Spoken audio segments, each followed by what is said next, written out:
The morning of June 6, 1944, Normandy, France. Hauptmann Helmut Ritgen of the Panzer Lehr Division stood in an observation post near the coast and watched something that defied every calculation his superiors had made about American industrial capacity. The sky above the English Channel was black with aircraft. Not dozens, not hundreds. Thousands of Allied planes filled the horizon in formations so dense they seemed to blot out the dawn itself. Ritgen had been told America was weak, that its mongrel democracy could never organize for total war, that its factories built refrigerators and automobiles, not the weapons of modern mechanized warfare. Yet here, before his eyes, was evidence so overwhelming it could not be denied. This was not the America that Nazi propaganda had promised. This moment represented the culmination of a catastrophic German miscalculation that began years earlier. A miscalculation rooted not in military planning, but in ideology so toxic it blinded an entire regime to the most dangerous industrial power the world had ever seen. The story of how America shocked German military leadership is not simply about numbers on production charts. It is about the collision between wishful thinking and industrial reality, between racist ideology and empirical fact. If you're enjoying this deep dive into the story, hit the subscribe button and let us know in the comments from where in the world you are watching from today. To understand the shock German officers experienced in 1944, we must return to May 16, 1940, when President Franklin Delano Roosevelt stood before Congress and made a proposal so audacious that many dismissed it as fantasy. Roosevelt called for the production of 50,000 aircraft per year, 50,000 planes. At that moment, American military aircraft production stood at approximately 6,000 planes annually. Roosevelt was proposing to increase production more than eightfold. The reaction in America was mixed. Some saw vision, others saw delusion. But across the Atlantic in Berlin, Nazi leadership saw confirmation of what they already believed. America was boastful, unrealistic, incapable of such industrial mobilization. Adolf Hitler's advisors told him Roosevelt's 50,000 plane declaration was nothing more than propaganda designed to intimidate Germany. They assured the Führer that American industrial capacity, weakened by racial diversity and democratic inefficiency, could never achieve such production levels. This dismissal was not casual skepticism. It flowed directly from core Nazi ideology. On the night of January 8 to 9, 1942, just 1 month after declaring war on the United States, Hitler sat in his headquarters, delivering one of his evening monologues. His words were recorded by Heinrich Heym and Martin Bormann. The Führer spoke with absolute certainty about America. Everything about the behavior of American society reveals that it is half Judaized and the other half negrified, he declared. How can one expect a state like that to hold together? This was not rhetoric for public consumption. This was genuine Nazi belief about the fundamental weakness of American society. Hitler and his inner circle convinced themselves that racial diversity destroyed national unity, that Jewish influence corrupted industrial efficiency, that democracy made decisive action impossible. These beliefs shaped German strategic planning at the highest levels. Joseph Goebbels, Hitler's propaganda minister, orchestrated a systematic campaign through his weekly newspaper Das Reich to portray America as a nation in terminal decline. On August 9, 1942, Goebbels ridiculed America as God's own country where, he wrote, "Were it left to its own resources, it would soon return once more to desert and prairie, as wide and as empty as the souls of its people." He described America as dependent on European civilization for everything of value, a young land lacking culture, education, and genuine history. Hermann Göring, as Reich Marshal and head of the Luftwaffe, embodied this dismissive attitude with his famous claim that Americans could only make refrigerators and razor blades. They would never, he insisted, produce the military equipment necessary to defeat Nazi Germany. This was not wartime bluster designed to maintain civilian morale. This reflected genuine German leadership belief in American industrial incapability. The propaganda themes remained consistent across all Nazi media. Racial mongrelization made America weak. Jewish control corrupted its leadership. Plutocratic capitalism divided its people. American soldiers lacked the fighting spirit of German troops. German newspapers ran cartoons showing President Roosevelt with exaggerated Jewish features, suggesting he was merely a puppet of international conspirators.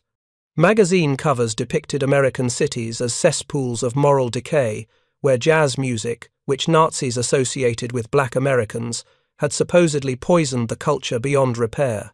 The narrative was seductive to those who wanted to believe it. America had no unified national character, no pure racial identity to rally around.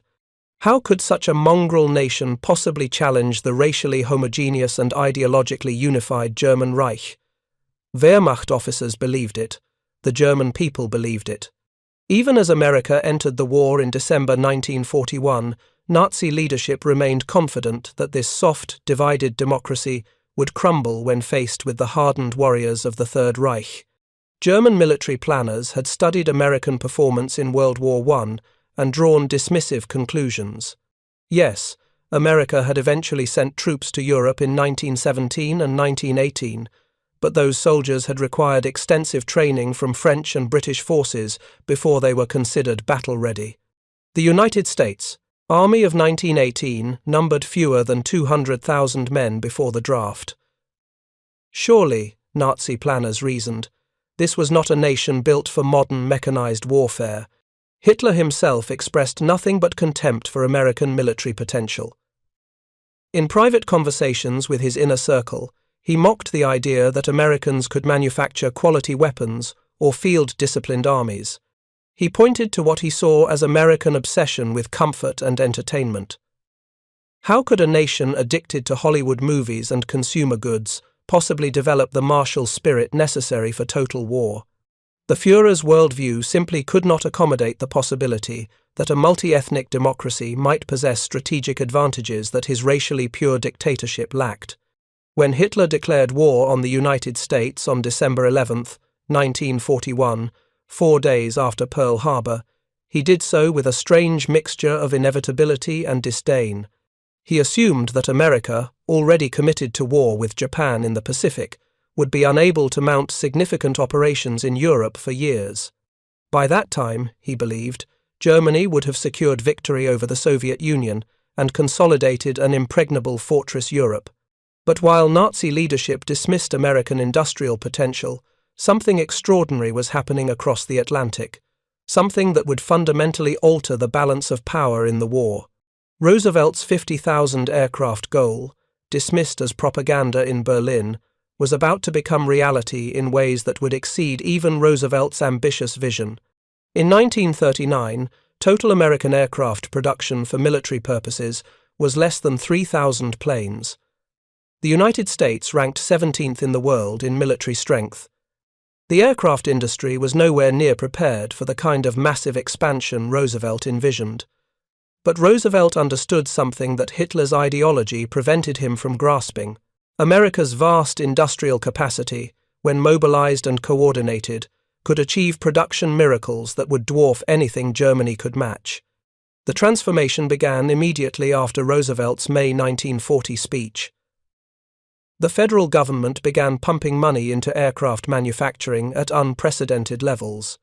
Defense spending, which stood at $1.5 billion in 1940, would explode to $81.5 billion by 1945. But money alone would not create an aircraft industry capable of supplying a global war. Fundamental changes in manufacturing methods were required. Enter William Knudsen, former president of General Motors, whom Roosevelt appointed to lead defense production mobilization. Knudsen brought automobile industry mass production techniques to aircraft manufacturing. Before the war, aircraft were essentially custom-built, with each plane requiring extensive skilled labor and hand-fitting of parts. Knudsen transformed this artisanal process into assembly line production. The transformation was revolutionary. Albert Kahn, an architect who had designed Ford's automobile plants, was commissioned to design aircraft factories specifically built for mass production. The Detroit Arsenal tank plant featured enormous open floor spaces, with tracks installed directly on the factory floor. But Kahn's masterpiece was Ford's Willow Run bomber plant. Willow Run, located near Ypsilanti, Michigan, was unlike anything the world had ever seen. The factory featured an assembly line more than 1 mile long. When Ford began producing B-24 Liberator bombers at Willow Run, the company faced skepticism. Many believed automobile manufacturers could not master the complexities of aircraft construction. The skeptics were wrong. By March 1944, Willow Run was producing one B-24 Liberator every 63 minutes. One complete heavy bomber, containing over 1 million parts, rolling off the assembly line every single hour. But Willow Run was just one factory. Across America, similar transformations were occurring. Consolidated Aircraft, Douglas Aircraft, Boeing, Lockheed, North American Aviation, all expanded at breakneck speed. Subcontracting became essential. For the B-24 Liberator alone, Consolidated depended on as many as 100 subcontractors, some of whom further subcontracted to lower tiers. For the B-29 Superfortress, the number of subcontractors ran into the thousands. One estimate placed the total number of subcontractors in the aircraft industry at more than 162,000. The workforce transformation was equally dramatic. Aircraft manufacturing employed only 63,000 workers in 1939. By January 1943, that number had exploded to 2.1 million workers. By necessity, the industry recruited women and African Americans into positions previously reserved for white men. Women, in particular, became essential. Rosie the Riveter was not just propaganda, she was reality. Women comprised a substantial portion of the aircraft industry workforce, performing skilled work that many had insisted only men could do. The production numbers tell a story that Nazi leadership refused to believe even as evidence mounted. In 1940, America produced approximately 6,000 military aircraft. In 1941, production nearly doubled to over 19,000. In 1942, the number jumped to 47,000. In 1943, it reached 85,000. And in 1944, the peak year of production, American factories turned out 96,318 military aircraft. 96,000 planes in a single year. To put this in perspective, in 1944 alone, the United States built more aircraft than Japan produced during the entire war. America was not just meeting Roosevelt's 50,000 plane goal. It was nearly doubling it, but raw production numbers only tell part of the story. The quality and sophistication of American aircraft was also improving dramatically. The P-51 Mustang, introduced in 1943, became arguably the finest fighter aircraft of the war. The B-29 Superfortress, which first flew in 1942, was a technological marvel, the most advanced bomber in the world. The B-17 Flying Fortress and B-24 Liberator proved capable of withstanding tremendous battle damage while delivering devastating payloads. Yet even as American production soared, German intelligence consistently underestimated the scale. Intelligence reports reaching Berlin showed American production numbers, but German leadership dismissed them as exaggerations or propaganda. The numbers simply didn't fit Nazi ideology about American racial weakness and industrial incapability. When intelligence officers presented data showing massive American production increases, their superiors questioned the methodology, suggested the numbers included civilian aircraft, or simply refused to believe the reports. This willful blindness had strategic consequences. German war planning throughout 1942 and 1943 assumed that American industrial power would not become decisive in Europe until 1945 or 1946 at the earliest. German planners calculated that even if America could eventually mobilize substantial forces, they would arrive too late. Germany would have defeated the Soviet Union by then, consolidated control of continental Europe, and prepared impregnable defensive positions. This calculation failed catastrophically. It failed because Nazi ideology prevented accurate assessment of American capabilities. It failed because German leadership could not imagine that a multi-ethnic democracy might possess organizational advantages over a totalitarian state. It failed because Hitler and his inner circle genuinely believed their own propaganda about American weakness. Meanwhile, Albert Speer, appointed Minister of Armaments and War Production in February 1942, was performing what many called the German armaments miracle. Despite increasing Allied bombing, Speer rationalized production, streamlined supply chains, and ruthlessly exploited slave labor from concentration camps and occupied territories. German production of aircraft, tanks, and weapons increased dramatically under Speer's direction. Aircraft production rose from approximately 8,000 planes in 1941 to over 39,000 in 1944. Tank production increased from less than 5,000 in 1941 to over 27,000 in 1944. By the standards of German industrial capacity, these were impressive achievements. Speer had wrung maximum production from limited resources while under constant aerial bombardment. German newspapers proclaimed the armaments miracle. Goebbels's propaganda machine celebrated Speer's organizational genius. But there was a fundamental problem with celebrating the German armaments miracle. While Germany had increased production impressively compared to its own earlier output, it was being utterly dwarfed by American industrial power. In 1944, Germany produced approximately 39,600 aircraft, a remarkable number, representing years of rationalization and the brutal exploitation of millions of slave laborers. America produced 96,318 aircraft the same year, nearly 2.5 times German production. And America achieved this while also supplying Britain, the Soviet Union, and other allies with thousands of additional aircraft through Lend-Lease. The production disparity wasn't limited to aircraft. In 1944, America produced more than double the number of tanks Germany produced. American shipyards launched more tonnage than all other combatant nations combined. American factories produced more trucks, more artillery, more ammunition, more of virtually every category of military equipment than Germany could match. But Nazi leadership continued to dismiss or minimize these reports. The cognitive dissonance was profound. Evidence of American industrial might was accumulating from multiple sources: intelligence reports, captured equipment, interrogation of prisoners, observations from German officers who had seen American forces in North Africa and Italy. Yet the evidence kept being filtered through the distorting lens of Nazi racial ideology. Then came the spring of 1944. The evidence was about to become undeniable. May 12, 1944. Albert Speer would later write that he would never forget this date. 4 days earlier, on May 8th, Allied bombers had struck the Leuna synthetic oil plant in Germany. Speer understood immediately what this meant. He later recalled telling Adolf Hitler, "The enemy has struck us at one of our weakest points. If they persist at it this time, we will soon no longer have any fuel production worth mentioning." The attack on Germany's oil production represented a turning point.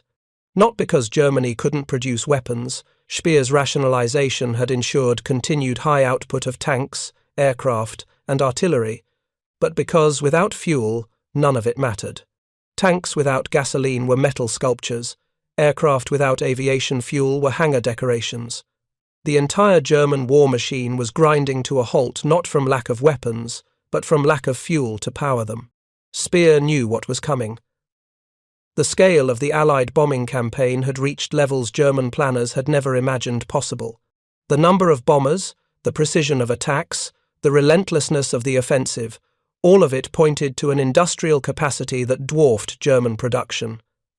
In private conversations, Speer began expressing doubts about whether Germany could win the war, but the true shock was still weeks away. On June 6, 1944, Operation Overlord commenced. The Allied invasion of Normandy was not merely a military operation. It was a demonstration of industrial and logistical power so overwhelming that it shattered the last illusions of German military leadership. Hauptmann Helmut Ritgen of Panzer Lehr Division watched the invasion fleet approach. He later described the sight as resembling a gigantic town stretching across the horizon. Thousands of ships, more vessels than he could count, filled the English Channel from shore to horizon. Above them, Allied aircraft flew in formations so massive they created an almost solid blanket across the sky. Field Marshal Gerd von Rundstedt, Commander-in-Chief West, filed his formal assessment 2 weeks after D-Day. His 3,100-word report identified the primary factor in Allied success with brutal honesty: the enemy's complete mastery in the air. Von Rundstedt documented 29,000 Allied sorties in just 2.5 days, 2,300 aircraft daily, dive bombing and strafing every movement on the ground, even individual soldiers. The movement of tanks by day in open country had become impossible. For German officers who had spent years hearing about American industrial weakness, the Normandy invasion was cognitive shock on a massive scale. The propaganda had told them Americans couldn't organize large-scale operations, that American soldiers lacked discipline, that American industry produced inferior equipment.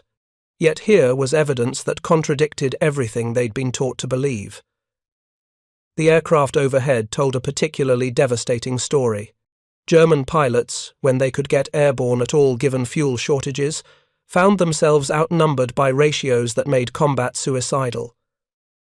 Allied air superiority wasn't just numerical, it was absolute. German Luftwaffe sorties over Normandy were so rare that when German aircraft did appear, Allied soldiers sometimes held fire out of sheer surprise.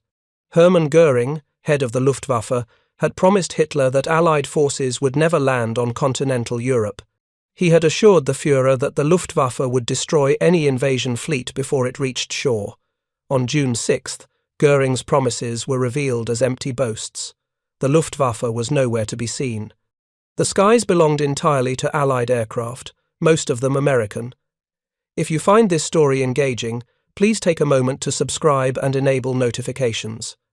It helps us continue producing in-depth content like this. Göring himself would later admit the moment he knew Germany had lost the war. In 1944, when he saw the first United States Army Air Force B-17 bombers over Berlin, accompanied by long-range fighter escorts, he understood that American industrial power had achieved what German planners had insisted was impossible. American factories had not only built tens of thousands of aircraft, they had built aircraft with the range and capability to strike targets deep inside Germany while protecting bombers all the way to target and back. The P-51 Mustang, which began escorting bombers deep into Germany in late 1943, represented American industrial and engineering prowess that German planners had not anticipated. The Mustang combined speed, maneuverability, and most importantly, range. With external drop tanks, P-51s could escort bombers all the way to targets inside Germany and still have fuel to engage German fighters. German pilots, flying excellent aircraft like the Focke-Wulf FW-190 and Messerschmitt Bf-109, found themselves increasingly outnumbered by American fighters that were at least equal in quality and backed by seemingly endless industrial production. Back in Normandy, the evidence of American industrial might extend far beyond aircraft. German soldiers who had fought in North Africa and Italy had encountered American forces before, but nothing prepared them for the scale of material superiority displayed in Normandy. American soldiers seemed to have unlimited ammunition. German units carefully rationed every shell, every bullet, knowing that resupply was uncertain and fuel to transport supplies was scarce. American forces fired artillery barrages so massive and sustained that German veterans described them as unlike anything they had experienced, even on the Eastern Front against the Soviets. The contrast in logistics was particularly striking. German forces relied heavily on horse-drawn transport. Fuel shortages meant that even when trucks were available, there often wasn't gasoline to operate them. American forces, by contrast, operated entirely mechanized logistics chains.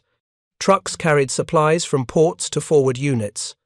When trucks weren't fast enough, American engineers built airfields and flew supplies directly to advancing forces.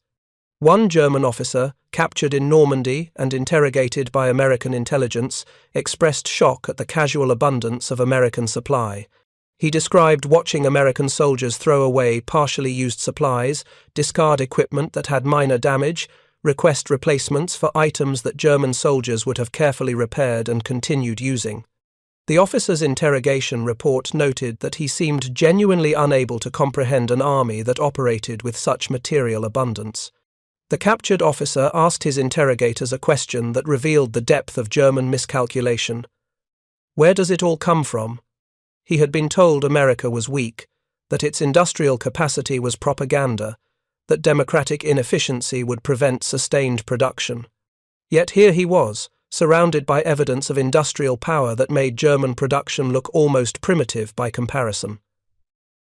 American forces in Normandy were supported by a logistical system that transported over 412,000 tons of supplies across the English Channel in the first 82 days after D-Day, 412,000 tons. To put this in perspective, that's more tonnage than Germany could transport to its entire Western Front in the same period, not because German trucks and trains didn't work, but because Allied aircraft and artillery had systematically destroyed German transportation infrastructure. The Allied bombing campaign, which had intensified throughout 1944, was achieving strategic effects that went beyond simple destruction of factories. American and British bombers were targeting German transportation networks, oil production facilities, and synthetic fuel plants. These attacks created cascading effects throughout the German war economy. Weapons factories might continue producing tanks and aircraft, but without transportation to move them and fuel to power them, production numbers became meaningless statistics.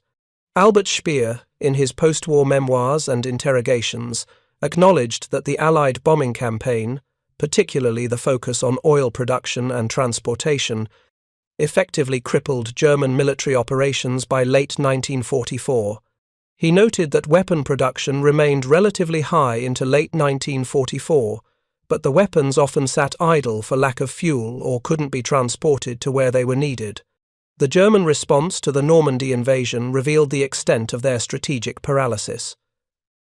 German doctrine emphasized mobile armored counterattacks to destroy beach landings before invaders could consolidate. But Allied air superiority made large-scale German tank movements suicidal during daylight hours. German panzer divisions trying to reach Normandy were subjected to constant air attacks. Allied fighter bombers, particularly the American P-47 Thunderbolt and British Typhoon, destroyed German tanks and vehicles at devastating rates. The 21st Panzer Division, positioned near Cayenne, attempted to counterattack on D-Day itself. They made some progress against British forces, but were ultimately stopped not primarily by ground forces, but by overwhelming Allied air power. German commanders reported that attempting to move armoured formations during daylight was essentially impossible. Units had to move at night, hide during the day, and even then suffered significant losses. Field Marshal Erwin Rommel, commanding Army Group B in France, understood the situation with painful clarity. Rommel had fought against British and American forces in North Africa. He had experienced Allied air superiority firsthand in Tunisia. In the months before D-Day, Rommel had warned Hitler and other Nazi leaders that Germany could not win a battle of attrition against Allied material superiority. He advocated for defeating the invasion at the beaches because once Allied forces established a foothold and began bringing their full material power to bear, German forces would be overwhelmed. Rommel's prediction proved accurate. Within weeks of D-Day, it became clear that German forces in Normandy were fighting a losing battle, not primarily because of tactical failures, but because they were outmatched in every material category. Fewer tanks facing more tanks, fewer aircraft facing vastly more aircraft, limited ammunition facing virtually unlimited supplies, fuel shortages facing an enemy with abundant fuel. The psychological impact on German soldiers and officers was profound. Many German units fought with skill and courage. The Wehrmacht's tactical proficiency, honed over years of combat, remained formidable. But tactical skill could not overcome the massive material disparity. German soldiers found themselves in a situation where victory was impossible, regardless of how well they fought.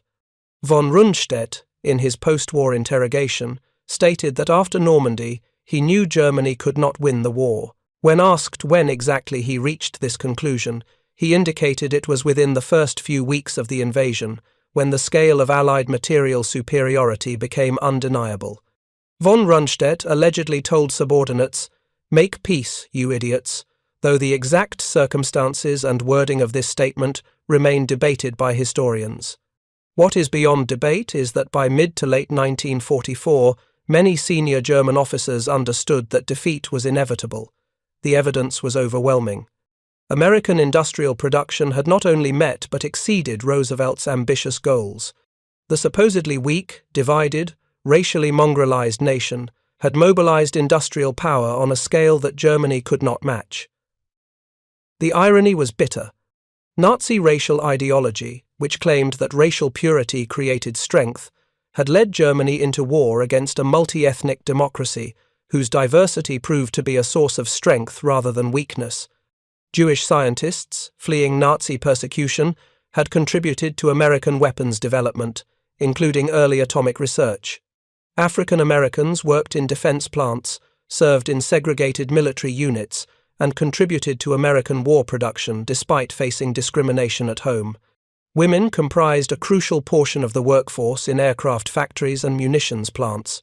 The very diversity that Nazi ideology claimed would weaken America had instead strengthened it. A larger talent pool, more varied perspectives, greater industrial capacity, all flowing from a population that included multiple ethnicities, races, and backgrounds. Nazi Germany, which had expelled or murdered many of its most talented scientists, engineers, and workers based on racial criteria, had deliberately weakened itself while strengthening its enemies. By late 1944, the numbers told a story that no amount of propaganda could obscure. In that year alone, America produced 96,000 aircraft, while Germany produced 39,000. America produced over 29,000 tanks, while Germany produced about 27,000. But even these numbers understated the disparity, because American production supported not only US forces, but also supplied Britain, the Soviet Union, and other allies through Lend-Lease. When you added British, Soviet, and other Allied production to American output, the Axis powers were outnumbered in virtually every category of military production by ratios that made sustained resistance mathematically impossible. Germany and Japan combined could not match the industrial output of the United States alone, much less the combined Allied production. The final months of 1944 saw Germany's strategic position deteriorate rapidly. In the east, Soviet forces, supplied with thousands of American trucks through Lend-Lease, advanced steadily into Eastern Europe. In the west, American, British, and Canadian forces broke out of Normandy in August and raced across France. By September, Allied forces had liberated Paris and were approaching Germany's western border. The Wehrmacht launched one final desperate counteroffensive in December 1944, the Battle of the Bulge in the Ardennes. For a brief moment, German forces achieved surprise and made significant gains against American positions. But the offensive failed, stopped not primarily by superior American tactics but by overwhelming American material superiority. When German tanks ran out of fuel, they were abandoned. When American positions were surrounded, supplies were flown in by cargo aircraft. The Luftwaffe attempted to support the ground offensive, but was so outnumbered that its sorties made negligible impact. General George S. Patton, whose Third Army played a crucial role in stopping the German offensive, later attributed American success in the Battle of the Bulge to the proximity fuse, an American-developed weapons innovation that made artillery dramatically more effective. But the proximity fuse was just one example of American technological and industrial innovation that Germany could not match. Albert Speer, in his post-war interrogations by American officials, cooperated extensively with his captors. American interrogators were struck by Speer's candor and his apparent willingness to acknowledge the scale of German defeat. One interrogator noted that Speer had evoked in us a sympathy of which we were all secretly ashamed. Speer provided detailed information about German war production, explained the effects of Allied bombing, and gave Americans access to documents detailing German industrial capacity. What emerged from these interrogations was a picture of a German war economy that had been systematically overwhelmed by Allied, primarily American, industrial power. Speer acknowledged that despite his best efforts at rationalization and despite the brutal exploitation of slave labor, German production could never match American output. The disparity wasn't close. It was absolute. Speer described receiving reports throughout 1943 and 1944 showing American production numbers. He recalled being initially skeptical, thinking the numbers must include training aircraft or civilian production. But as evidence accumulated, as captured American equipment was analyzed, as intelligence reports were corroborated by multiple sources, the truth became undeniable. America had achieved the production miracle that Nazi ideology had insisted was impossible. The human cost of this industrial disparity was profound.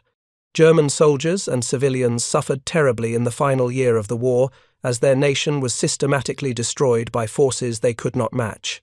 The Allied bombing campaign, supported by thousands of American-built aircraft, reduced German cities to rubble.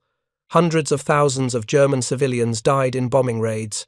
Millions of soldiers died fighting a war that had become unwinnable. But the responsibility for this suffering lay with the Nazi leadership, whose ideology had led Germany into an unwinnable conflict. Hitler's decision to declare war on the United States in December 1941, made in the confident belief that America was too weak to matter, proved to be one of history's great strategic miscalculations. The racial theories that animated the Third Reich prevented German leadership from accurately assessing American capabilities until it was far too late. The German officers who watched the Allied Armada approach Normandy on June 6, 1944, were witnessing the consequences of years of ideological delusion. The aircraft filling the sky above them represented not just American industrial capacity, but the failure of every Nazi assumption about racial superiority, democratic weakness, and industrial capability. Von Rundstedt's report 2 weeks after D-Day, documenting Allied air superiority in stark, undeniable terms, marked the official recognition of what many German officers already knew. The war was lost. Not because German soldiers lacked courage or tactical skill, but because Germany was fighting enemies, particularly the United States, whose industrial power was simply overwhelming. The transformation of the United States from an isolationist nation with a tiny military in 1939 to the greatest military-industrial power the world had ever seen by 1944 stands as one of the most remarkable mobilizations in history. Roosevelt's 50,000 aircraft goal, dismissed as propaganda by Hitler's advisors in 1940, had been surpassed. The supposedly weak, divided, mongrelized nation had produced 96,000 aircraft in a single year. This achievement came from the combined efforts of millions of Americans, workers in aircraft factories from California to Michigan to Georgia, engineers designing new aircraft and improving existing models, pilots testing aircraft and training new pilots, soldiers and sailors using the aircraft in combat. The mobilization drew on talent from every segment of American society, proving that diversity of background and perspective strengthened rather than weakened national capacity. The Nazi ideology that led Germany into war against the United States was not just morally abhorrent, it was strategically suicidal. It caused German leadership to systematically underestimate their enemies and overestimate their own capabilities. The Germans who dismissed Roosevelt's 50,000 plane goal as propaganda in 1940 were confronted in 1944 with nearly 100,000 American aircraft and the industrial system that produced them. The lesson extends far beyond World War II. Ideology divorced from reality, beliefs maintained despite contradictory evidence, strategic planning based on wishful thinking rather than honest assessment, these produce catastrophic failure, regardless of how sincerely the beliefs are held. Nazi racial theory led German leadership into a war they could not win against enemies they did not understand. The Americans, British, and Canadians who landed in Normandy on June 6, 1944, were not supermen. They were ordinary people from democratic societies who had mobilized their industrial capacity, organized their military forces, and found the courage to cross the Channel into German defenses. They came from every background, every ethnicity, every region. They proved through victory what Nazi ideology had denied, that diversity is strength, that democracy can fight and win total war, that free societies possess advantages dictatorships cannot match. The German officers who stared in disbelief at the Allied Armada on June 6, 1944, were witnessing the consequences of their leadership's delusions. They had been told for years that America was weak, divided, and incapable of sustained military effort. They had been promised that German superiority would prevail. Instead, they faced an enemy whose material power made German resistance ultimately futile. By the time Germany surrendered in May 1945, American factories had produced over 300,000 military aircraft during the war years. 300,000 planes. The production miracle that Hitler's advisors had dismissed as impossible propaganda had become overwhelming reality. The scale of American achievement in aircraft production alone, setting aside tanks, ships, trucks, artillery, and every other category of military equipment, demonstrated industrial capacity that no nation had ever before possessed. The story of why German officers said the war was over after watching American industrial production is ultimately a story about the cost of ideological blindness. Nazi leadership chose to believe comfortable lies rather than uncomfortable truths.